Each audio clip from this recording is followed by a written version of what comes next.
So a lot of Magic the Gathering players who watch the Planeswalker project have made the comment that you do a lot of Commander videos and a lot of Pauper videos. Why don't you do any other formats? Well, I'm glad you asked, studio audience, because today we're going to be looking at something other than Commander.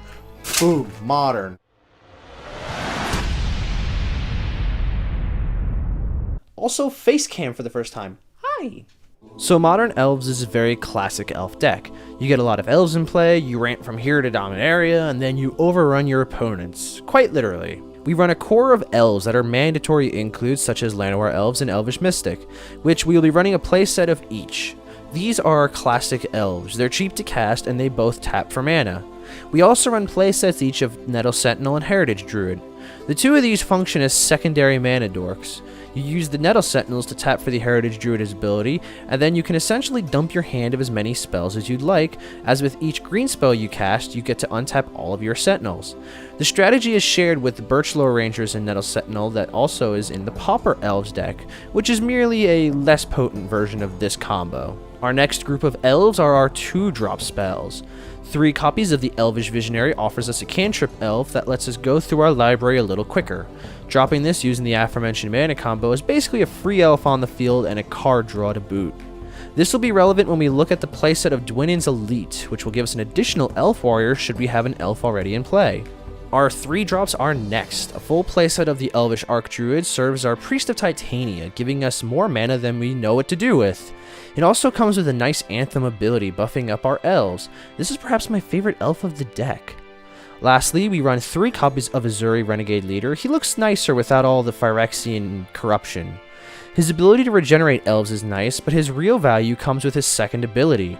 Any excess mana we can dump into this will further pump our elves for the Alpha Strike. Now then, that's our primary elf package, but we do run 4 other creatures in the deck to serve as utility creatures. A copy of Reclamation Sage will help clear up any artifact or enchantment we might have problems with. Scavenging Oozee will take care of an opponent's graveyard when they think they'll be getting away with any shenanigans. Spellskite is Spellskite, and being bolt-proof and a great way to deter any targeted removal is a great addition. And a newcomer to the deck, the Selfless Spirit offers indestructibility to our elves in a pinch. Our non-creature package offers us much of what makes this deck really powerful. Firstly, a playset of Chord of Calling lets us tutor for any creature we may need. This is why we only run 1 of each of those utility cards. Should we need a specific one, we simply chord for it. Should we need an elf, we can go for it with the chord as well. Our last spell is the card that gave elves a new life in Modern, the Collected Company. This card filters through the top 6 cards of your library. That's over 10% of your library at any given point. And considering every creature in this deck costs 3 mana or less, we will never turn a creature that we cannot put into play with Company. Now let's talk mana bases. We're primarily in green with a small splash of white. We only run 4 basic forests though. 1 Temple Garden, a Nykthos, and then 4 Razorverge Thickets. The Thicket is ideal for a deck wanting to get online as fast as possible. We're in Modern and will not want our lands coming in untapped if we can help it. A playset of Horizon Canopy for some nice mana fixing and late game card draw should we no longer need it. And lastly, a playset of Cavern of Souls to protect our elves from any counter magic. Now for the sideboard. This is where the main flexibility to your meta comes into play, so feel free to substitute any of these suggestions out for anything you might find works better to your decks. A copy of Avid Mind Sensor to shut down any fetches and any tutors that aren't yours because teehee. Burrenton Forge Tender gives us some anti-red help. Chameleon Colossus is another nice mana dump as it can grow up exponentially and it is technically an elf. Eidolon of Rhetoric slows down combo decks, which is pretty useful nowadays. A copy of Elvish Champion to give our elves Forest Walk, which gives flat out unblockable as long as the defending player has a forest. Fracturing Gust is a nice blowaway to any aura or affinity decks. Kataki is a modern sideboard staple, as is Melira.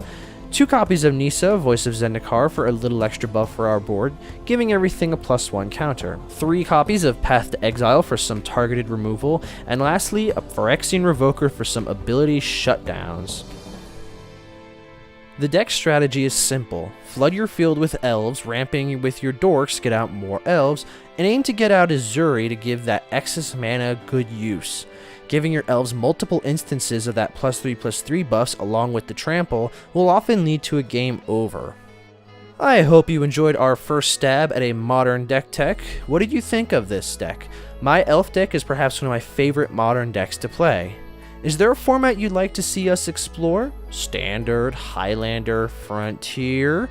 Let us know what you think in the comments. Lastly, remember to like and share this video, and we'll see you next time. Boom, modern. I do not look forward to cleaning that mess up.